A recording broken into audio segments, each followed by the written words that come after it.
Hello, and welcome to America's Eats Podcast, where we talk about the foods you know, but may not know much about. I'm your host, Daryl Bishop. Each week we'll cover a new and important part of the American fabric of food and how it won its way onto our table and into our hearts. Candy corn is a tricolor confection that resembles a kernel of corn. It has a smooth and creamy texture and a sweet vanilla flavor. Today, it's among the most controversial of Halloween candies. But where did it come from? And how did it become associated with Halloween? Let's find out. Candy corn was invented at the end of the 1880s by George Reniger, an employee of the Wonderly Candy Company in Philadelphia.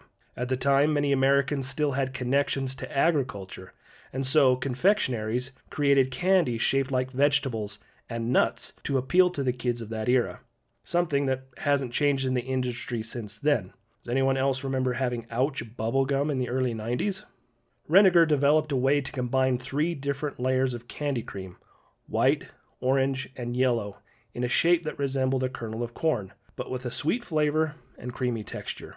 Before World War I, sweet varieties of corn had not yet been developed, and corn was seen as a food fit only for animals. Candy corn, therefore, was a fun novelty for both kids and adults, a fact that has largely been forgotten.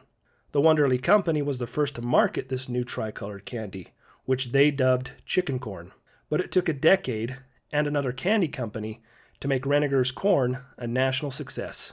In 1898, the Görlitz Candy Company, which today is known as Jelly Belly, started producing their own version of Reniger's candy, which they sold in little boxes called chicken feed. On each box of candy was a crowing rooster with a slogan, "Something worth crowing for."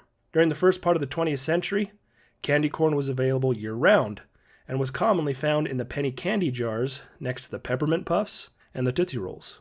It wasn't until the 1950s and the development of Halloween traditions like trick-or-treat before candy corn began to be a seasonal candy in the minds of Americans.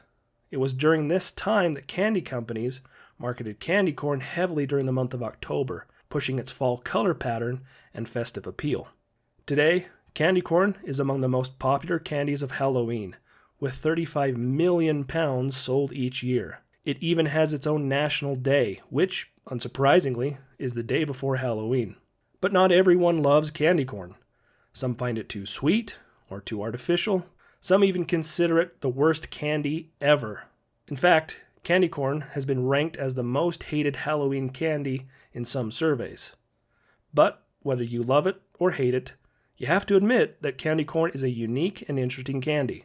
It has a long history and a loyal fan base. It's also inspired many variations, such as different colors and shapes and flavors, and is even available during Christmas time as reindeer corn, during Valentine's as Cupid corn, and during the 4th of July as freedom corn. So, what do you think of candy corn? Do you enjoy it, or is it a hard pass? Let us know in the comments or on social media, and don't forget to leave a review. Thanks for listening, and have a sweet day.